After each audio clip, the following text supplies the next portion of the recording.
j'ai pas d'argent. Que tu le veuilles ou non, je suis marrant. Je cherche toujours ma destination. J'aime faire la fête, j'ai pas une vie parfaite.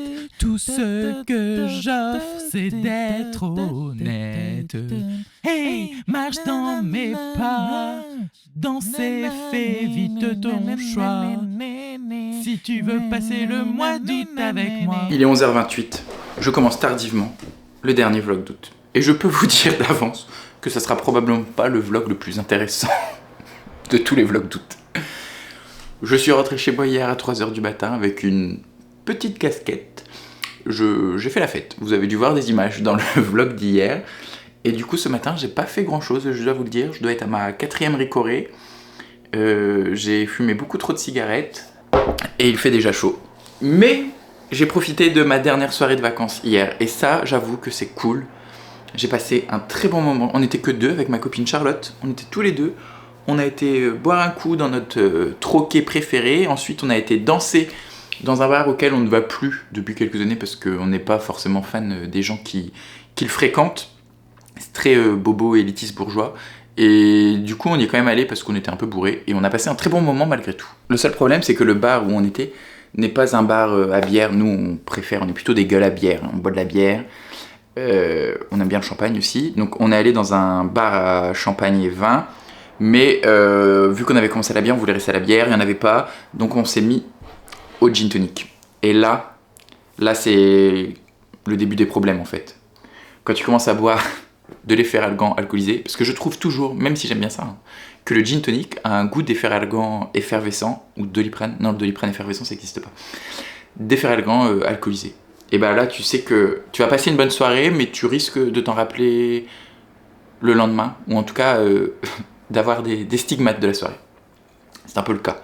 J'ai pas particulièrement mal à la tête, mal au ventre ou quoi que ce soit, mais je suis fatigué. Je n'ai aucun programme, sauf que il est 11h31 et j'ai toujours pas monté le vlog. Regardez, je sais pas si je vous avais montré que... D'ailleurs, elle s'allume pas. Ma montre, c'est un drapeau LGBT. Pourquoi ça fait pas la mise au point ? Voilà, c'est un drapeau LGBT sur ma montre. Et je suis trop content. Voilà, il m'en faut peu. Hein. Il m'en faut très très peu, mais moi, dès qu'il y a un rainbow flag quelque part, je suis le plus heureux du monde. D'ailleurs, je pense que... Vous allez dire, mais de quoi tu parles, Floris ? Le Shiny Spring Challenge, c'est dans 8 mois. Mais que pour le Shiny Spring Challenge, qui aura lieu de fin mars à fin juin, sur les vraies dates du printemps pour cette année, je ne commencerai pas au 1er mars. Le mois de juin, je vais découper par mois, comme ça, ça sera des menus par mois, hein, le mois de mars-avril, avril-mai et mai-juin. Et que le mois de mai sera consacré au militantisme, à la politique, aux luttes, à l'engagement, etc., en hommage à mai 68, que le mois de juin sera évidemment consacré aux fiertés, et que il est probable que je fasse un truc sur le rainbow flag pour pas me casser la tête. J'y ai pensé hier, je me dis au pire, je prends les 7 couleurs du rainbow flag qui ont toute une signification, le sexe, la fête, la nature, les arts, la créativité, tout ça, et en fait coller des mots-clés sur les couleurs du rainbow flag. Comme ça c'est simple, clair, net et précis. Ceux qui veulent faire des lectures engagées LGBT, ils peuvent coller par exemple un roman qui parle de créativité dans un milieu queer ou je ne sais lequel.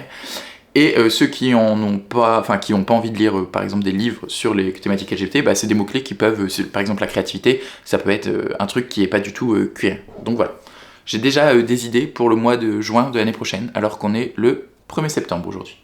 À part ça, voilà. J'avais dit que je passerais la journée à la maison pour pas déprimer, parce que là, vraiment, à 11h, il y a 30 minutes, j'ai eu un moment de réalisation où je me suis dit, Floris, demain, tu te réveilles, tu vas travailler. Ça fait un mois que j'ai pas travaillé, je suis en vacances depuis le 2 août, et on est le 2 septembre demain, donc ça fait pile un mois. Et là, c'est vrai que je me suis dit, ça va piquer. J'ai pas spécialement pas envie de travailler, mais j'ai pas spécialement envie de travailler non plus. Donc je vais peut-être aller faire un tour, une petite marche pour me changer les idées. Je vais voir si mon copain est dispo, peut-être que vers 14-15h on ira marcher. S'il est dispo, sinon j'irai marcher mais sans lui. Le vlog est monté, il est probable qu'il y ait beaucoup moins de coupes que d'habitude et beaucoup plus de plans, de pauses parce que vraiment j'avais la flemme de monter. Je l'ai fait hyper vite, j'ai coupé entre les séquences assez rapidement, j'avais trop la flemme. Donc si vous avez vu le vlog d'hier et que vous l'avez trouvé un peu long, c'est normal. Par contre, en revoyant les images de moi qui danse en ville, je me suis rappelé que j'étais allé en voiture et que c'est un ami qui m'a récupéré et qui m'a redéposé chez moi. Donc ma voiture est au centre-ville, faut que j'aille la récupérer.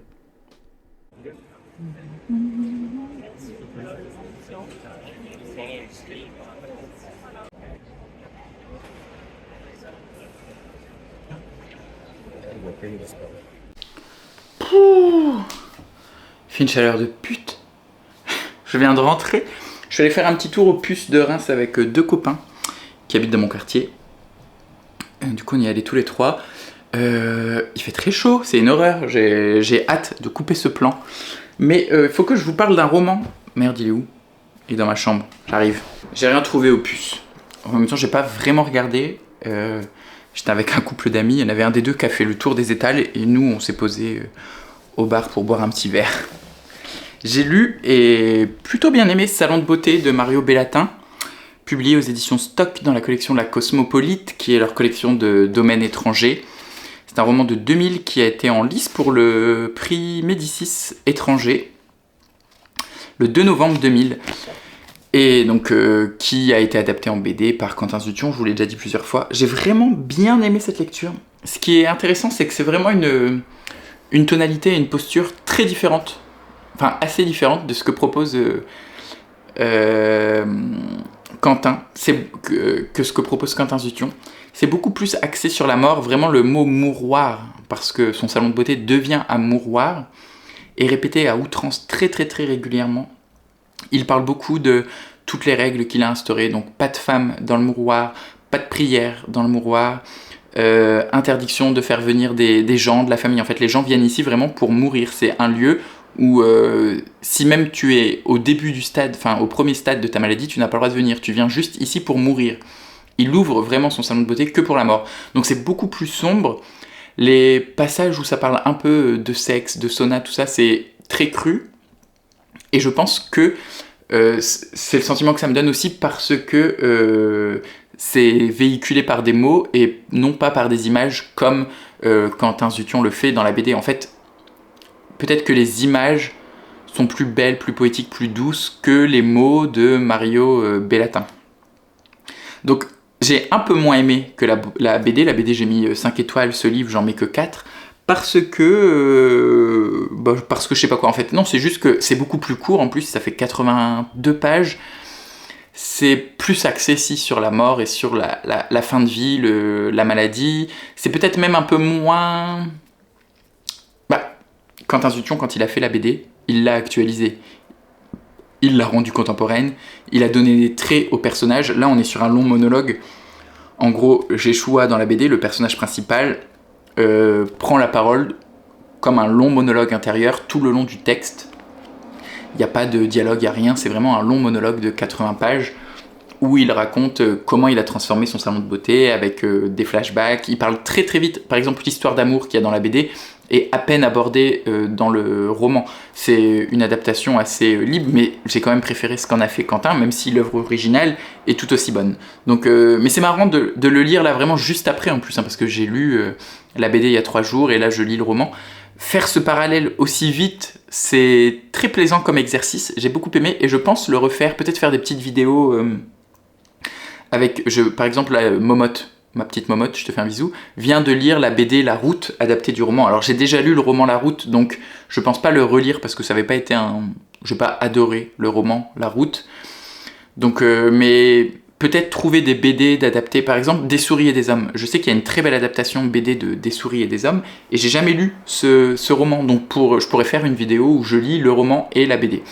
À voir. En tout cas, ça m'a plu, moi, comme exercice, donc peut-être que ça peut être intéressant en vidéo. À vous de me le dire. En tout cas, moi, j'ai bien aimé le faire. Et les choix des 2 auteurs sont très intéressants, en fait, à mettre en relation, voir comment Quentin a... Je crois qu'il a contacté Mario Bellatin, mais comment il a adapté ce roman, très court en plus, très avare en détails, en description, il n'y a pas beaucoup d'informations. Lui, il s'est vraiment créé l'univers de la BD par les couleurs, la palette, l'ambiance. Tout ça, il l'a fait vivre par ses propres moyens, parce que le livre ne nous donne pas tant d'informations que ça. Je vais continuer là cet après-midi parce qu'il est 16h20. Je vais continuer La couronne du serpent de Guillaume Périlloux. J'ai lu 75 pages, je crois pas en avoir parlé dans les vlogs. Il y a des passages d'introspection, mais sinon c'est majoritairement, grande majorité, un roman épistolaire. Un peu à différentes dates, il y a des lettres qui sont écrites en 1970, d'autres en 2020, 1971, mais pas forcément dans un ordre chronologique. On suit vraiment l'envie de l'auteur de nous mettre, de nous donner les informations quand il le veut. Enfin, parfois on est au début, au casting, au début du tournage de Visconti, puis après on est 50 ans plus tard. Après on revient, mais juste après le tournage, puis on revient pendant le tournage. C'est très décousu. Et je dois dire que ça me plaît. C'est très intéressant de voir la construction narrative de l'auteur grâce à... Enfin, en tout cas, le sens qu'il veut donner à son histoire, la couleur qu'il donne à son histoire par l'ordre des lettres qu'il écrit. J'aime beaucoup ça. On comprend très vite que le jeune Bjorn, qui est donc l'auteur enfin le personnage qui joue le personnage de Tadzio, donc un jeune homme qui n'est même pas majeur et dont le vieux personnage de Mort à Venise tombe amoureux. Donc cet homme qui existe vraiment, cet acteur, Bjorn Tadzien, je sais plus c'est quoi son nom de famille, mais Bjorn quelque chose, vieillit, comment il a vécu le succès, car il n'était pas du tout acteur, c'est sa grand-mère qui l'a inscrit au casting, comment il vit ce moment d'effervescence autour de Visconti, qui en 1970 est un peu au sommet de son art, avec Mort à Venise qui arrive comme ça, écrire une nouvelle page dans la carrière de Visconti. C'est hyper intéressant, j'aime beaucoup, je prends beaucoup de plaisir. Voilà. Ah si, et j'ai un truc de prévu dans mon programme de fin de journée, c'est de manger un kebab ce soir. Je suis un énorme fan de kebab, j'adore les kebabs. Le seul point négatif, c'est que j'habite au-dessus d'un kebab, enfin vraiment genre à 2 pas de chez moi il y a un kebab, qui est très bon, je les connais, c'est un couple, ils tiennent le kebab depuis très longtemps, ils sont très sympas. Voilà, je leur passe un coup de fil, ils me disent ok tu passes dans 10 minutes. Et ils sont pas ouverts le dimanche. Donc ce soir, je ne pourrai pas avoir mon kebab, My Kebab, parce que le nom du kebab c'est My Kebab. Je ne pourrai pas avoir My Kebab ce soir, je vais devoir commander un kebab dans un autre kebab. Il y en a un peu plus loin dans la rue. Mais c'est pas le kebab de My Kebab. Donc je suis déçu, mais très content de manger un kebab ce soir. C'est mon petit plaisir de fin de vacances. Est-ce que j'ai lu pendant ces 3 heures, depuis le temps que j'ai filmé, car il est 19h30 ? Non. Est-ce que j'ai regardé 3 épisodes de Walking Dead ? Oui. C'est tellement bien. Enfin non, c'est pas... Enfin, je suis pris dedans, je suis happé. En plus, ça c'est Enfin, je regarde pas Walking Dead. Je regarde Fear the Walking Dead, qui est un des spin-offs. Et c'est la saison finale, car ça a été annulé. Et donc du coup, on revoit plein de personnages qu'on ne voyait plus depuis plusieurs saisons, enfin qu'on pensait morts ou disparus ou quoi. Et donc là, ils sont tous revenus. Ah, c'est trop bien. Alors il y a des gens, j'avais complètement oublié leur existence. Et d'autres que je suis trop content de retrouver. Je suis allé chercher une galette, pas kefta, une galette kebab. Un dorum, je sais pas comment vous appelez ça vous. Moi je dis dorum.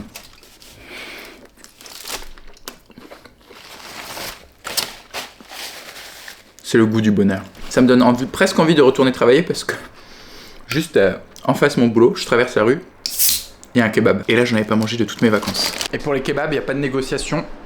Les meilleures sauces, c'est sauce blanche andalouse. Les deux mélangés. Délicieux. Salade tomate oignon, bien évidemment. Le kebab était très bon. Et j'ai fini Fear the Walking Dead. Ça veut dire que j'ai terminé la série entière de Walking Dead, plus la série Fear the Walking Dead. Mais ça va, j'ai vu qu'il me restait encore 4 spin-offs à regarder. 6 épisodes sur Daryl, 6 épisodes sur Maggie et Negan, 6 épisodes sur Rick et Michonne, et 6 épisodes qui est une anthologie de gens qu'on connaît pas, je sais pas quoi. Cette série ne s'arrête pas, et franchement, elle devrait, parce que là, la fin de Fear the Walking Dead, il se passe des trucs qui n'ont aucun sens. La fin est belle, c'est une fin un peu pipou, nostalgie, machin, mais c'est très invraisemblable. J'ai réfléchi, vu que j'ai presque pas filmé aujourd'hui, demain je continuerai demain matin, puis demain soir après ma journée de boulot, et comme ça je posterai tout lundi soir. C'est le jour de la reprise. Ouh. Il est 6h du matin, mais en vrai je suis réveillé depuis 4h. J'ai rien foutu par contre, j'ai pas lu une seule page. J'ai passé 2 heures à glander sur mon téléphone, 1 heure au lit et 1 heure dans le canapé en buvant ma Ricoré. Là ça va être l'heure de la deuxième Ricoré. Et je pense lire un peu et avancer dans ce roman que j'aime beaucoup. En plus, j'ai bien aimé ce que j'ai lu pour l'instant. J'ai trouvé ça très sympa et bien construit, donc il faut juste que je m'y mette. Je crois que j'ai pris des couleurs quand même, parce que j'avais déjà le V dégueulasse du col là, mais quand je suis allé en terrasse avec les copains, ça devait être samedi, je pense que j'ai repris un peu de couleurs. Voilà. Je suis pas trop... En fait, j'ai pas l'impression que je vais aller travailler là aujourd'hui, c'est... Tant mieux, vous me direz, parce que hier j'avais pas du tout envie, et au final c'est passé. Peut-être que quand je vais devoir m'habiller là, prendre mon ordinateur, prendre les clés du boulot, prendre mon badge, tout ça, je vais me rendre compte que, ah oui, si, c'est vraiment le boulot qui reprend. Mais pour l'instant, ça va.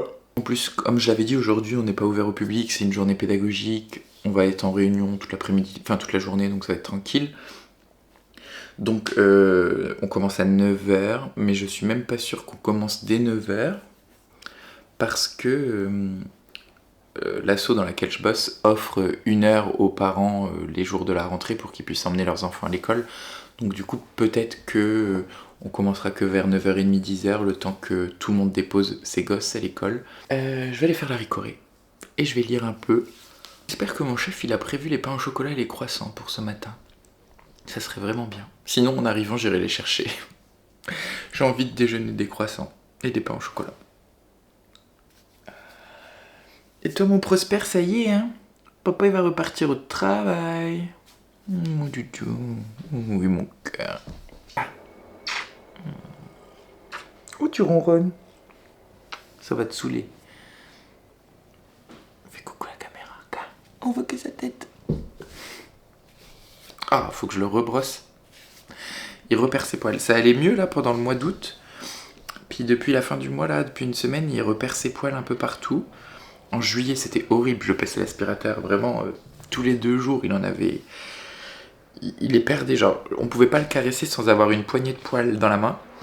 Août, ça allait mieux, puis là, ça reprend. Donc en fait, il faut que je le brosse. Quand je le brosse, faut que je le brosse pendant moins 20 minutes, je retire des poils pendant 20 minutes. Je comprends pas comment un si petit être peut perdre autant de poils. Un mystère. J'aimais bien dire que quand il était petit, bébé, je disais... Oh, c'est génial. Même mes potes me disaient, mais on dirait pas que t'as un chat. Je mettais du noir, j'avais aucun poil. En plus, il a les poils un peu clairs, prospe et crème. Ça a duré qu'un temps. Je pense que dès l'instant qu'il a eu ces premières chaleurs là, que j'ai dû le stériliser, après c'était fini. En attendant que Marie Corée boue, je viens de me rappeler que hier, j'avais terminé Fear the Walking Dead. Oh là là, je suis triste. J'ai pas préparé ma tenue de rentrée hier, donc il faut que je le fasse. Enfin, faut que je m'habille pour aller travailler.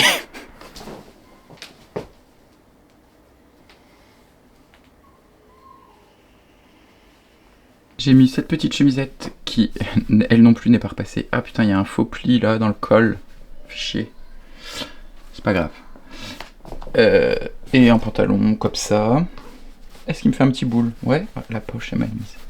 Pour ça. Bon, ça va encore. Et des bateaux.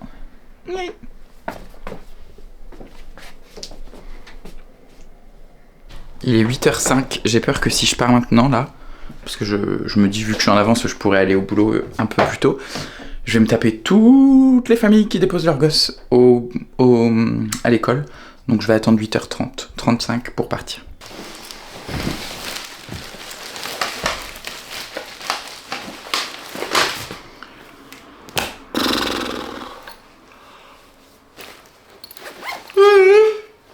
Voilà. Première journée de boulot terminée. Le trousseau du boulot qui ne m'avait pas manqué, qui a effrayé mon chat. Ça y est, les pompes là. Il est 6h moins 20, je suis rentré un peu plus tôt que d'habitude, en général je quitte vers 18h. Mais parce que je devais passer à la librairie, qui est pas très très loin de chez moi, pour récupérer des bouquins pour les cours de français qu'on donne dans mon centre social pour les personnes qui viennent d'arriver sur le territoire, ou pour toute personne allophone ou qui ne parle pas du tout français ou très peu. J'y suis allé et en fait la librairie était fermée, donc j'ai pas pu récupérer les manuels. Elle est ouverte demain, j'essaierai d'y faire un saut demain. La journée s'est très bien passée. Quand on est arrivé, mon chef nous avait acheté des viennoiseries à tous. Il avait fait le café, le jus d'orange. On a fait vraiment un petit accueil très chill pour rentrer des vacances. Après, on a fait une petite réunion de rentrée avec tous les équipiers, enfin les employés. À midi, on a mangé tous ensemble une pizza. On nous a payé le resto. Et cet après-midi, comme on déménage dans 2 mois, on a visité notre nouveau lieu de travail qui, ma foi, est magnifique. Là, ils ont bien avancé. Il y avait les sols, la peinture, les menuiseries. Enfin, tout est installé ou presque. La commission de sécurité est dans 2 semaines, donc c'est vraiment proche et ça donne très envie. Plus qu'à y mettre nos meubles et c'est bon. On a 4 femmes de ménage au boulot et celle qui s'occupe de nos bureaux, je m'entends très bien avec elle, elle est très très sympa. Ils font comme horaire 6h, 10h et nous en général on arrive vers 8h30, 9h au boulot. Enfin moi j'arrive vers 8h30, 9h. Donc je vois toujours les femmes de ménage et souvent on prend le café ensemble, etc. Et il y en a une qui était revenue la veille d'Algérie car toute sa famille habite en Algérie. Et donc elle m'a ramené un plat entier de macroute. Et j'avoue que je ne peux pas résister à en manger un de suite. C'est fourré aux dattes, c'est délicieux. Je pense que c'est habillé de cette manière et sur ce plan que vont se terminer les vlogs d'août de Flowfly, première édition. Est-ce qu'il y aura des vlogmas? Est-ce qu'il y aura une deuxième saison des vlogs d'août? Je n'en sais rien. Toujours est-il que lorsque j'ai reçu des cadeaux sur la wishlist Amazon, vous avez été plusieurs à me dire que vous souhaiteriez me soutenir autrement qu'en m'envoyant des livres, ou en tout cas autrement qu'en passant par Amazon. Ceci est désormais possible. J'ai ouvert une page Ko-fi. Qu'est-ce que c'est une page Ko-fi? Je ne peux pas trop vous l'expliquer, enfin si je sais, mais c'est tout nouveau pour moi, c'est quelque chose que je ne pensais jamais faire, et finalement je me suis dit, fais-le, dans tous les cas, ça coûte rien, donc voilà, je laisse la possibilité à tous de passer par le Ko-fi, ce n'est aucunement une incitation. Ko-fi c'est une plateforme un peu comme Patreon, sur laquelle vous pouvez donner des pourboires aux personnes que vous regardez, aux créateurs de contenu que vous voulez soutenir, ou à vous abonner à des tiers. Alors, moi sur mon Ko-fi, je crois que vous pouvez me donner des pourboires, et j'ai créé 2 tiers, 2 paliers en gros, vous donnant des accès à certaines choses. Sachez tout de suite que tout ce qui se faisait jusque-là sur la chaîne YouTube restera et sera toujours gratuit. Tout ce que l'on fait ensemble sera toujours gratuit. L'accès au Discord sera toujours gratuit et ouvert à tous. La participation aux lectures communes sera toujours gratuite et ouverte à tous. Au cabinet de lecture. Bref, en gros, tout ce qui est déjà existant restera comme ceci. Donc les seuls avantages, en gros, c'est vraiment parce qu'il faut mettre des trucs et j'avais pas spécialement d'idée, c'est que si vous payez 3 € par mois, vous avez accès à la page Ko-fi, qui est une page qui est un peu plus encline à écrire par exemple des articles de blog, enfin des articles de blog, des petits articles, des petits textes, des petites choses si j'ai envie de vous parler à l'écrit plutôt qu'à l'oral. Donc vous avez accès à ça, vous avez votre nom en fin de vidéo et également un accès au vote pour les lectures communes qui se passeront donc maintenant sur Ko-fi, le vote en tout cas, mais pas sur Discord. Et le palier du dessus qui doit être à 5 € il me semble, vous aurez accès à tout ça et aussi à des vidéos exclusives où ça sera peut-être des vidéos un peu plus lifestyle, donc genre soit des vlogs comme un peu au mois d'août, même si j'en posterai toujours sur la chaîne, il y aura peut-être des vlogs plus exclusifs, des recettes, je me dis, comme j'arrive pas à le faire vraiment, à me fixer un but pour le faire sur YouTube, peut-être que ça va me motiver, en tout cas j'en ai envie à faire des recettes, donc peut-être qu'au début les recettes seront plus sur Ko-fi et reviendront plus tard sur YouTube, j'en sais rien, mais une vidéo exclusive par mois sur Ko-fi, plus lifestyle peut-être, et moins orienté sur la littérature. Donc voilà, je ne force évidemment personne, je me dis tant qu'à faire. J'ai envie aussi de faire des vidéos un peu plus travaillées, un peu plus écrites. J'ai écrit des scripts de vidéos que je n'ai pas encore tournés. Voilà, si ça peut m'aider par exemple à changer ma caméra, mon micro, racheter des micro-cravates qui fonctionnent mieux avec mon téléphone, faire quelques investissements pour la chaîne, ça serait l'idéal. Donc après tout, je me dis, je le fais. Si c'est que quelques euros, ce sera toujours quelques euros qui me soutiendront grandement. Et si c'est des milliers d'euros, j'en serai très content. mais je pense pas qu'on arrive à des milliers d'euros évidemment. Donc je vous mets le lien partout en barre d'infos ici ou quoi, vous pouvez aller voir, soit un don libre du montant que vous voulez, soit participer mensuellement à un des tiers, mais après comme je vous dis les contreparties pour l'instant c'est tout neuf, ça vient de sortir, c'est un peu plus à titre symbolique, mais c'est principalement un revenu plus fixe que les pubs YouTube par exemple ou quelque chose comme ça. Donc vous pouvez aller me rejoindre sur Ko-fi et devenir soit des jeunes pousses, soit des pensées sauvages. J'ai choisi la pensée parce que c'est une des 4 plantes, une des 4 fleurs qui a été utilisée à un moment dans l'histoire en signe de représentation homosexuelle et LGBT. La pensée, la violette, la lavande et les roses. Donc j'ai choisi la pensée car c'est ma plante, une de mes plantes préférées, même si j'aime beaucoup la lavande et les lilas aussi. Voilà. Donc une petite rentrée, ma foi, assez tranquille. Là j'ai vraiment qu'une envie, c'est d'aller me coucher ce soir vraiment parce que je me rends compte que m'être réveillé à 4h du matin ce matin et j'ai pas pu faire la sieste et mine de rien on a quand même bougé pas mal cet après-midi. Je suis complètement KO, je m'endormais à moitié au volant en rentrant. Donc je vais essayer de monter le vlog sans m'endormir et sans rager et puis après je vais manger assez tôt et me coucher tôt ce soir je pense car là la reprise a été un peu rude. Je vous dis merci pour tous ces vlogs d'août. J'ai pas envie d'être émotif donc je vais couper très court mais vraiment 1000 merci à vous tous. Je vous fais des gros bisous et je vous dis à très vite pour une nouvelle vidéo. Tchin tchin, d'adieu pour les vlogs d'août.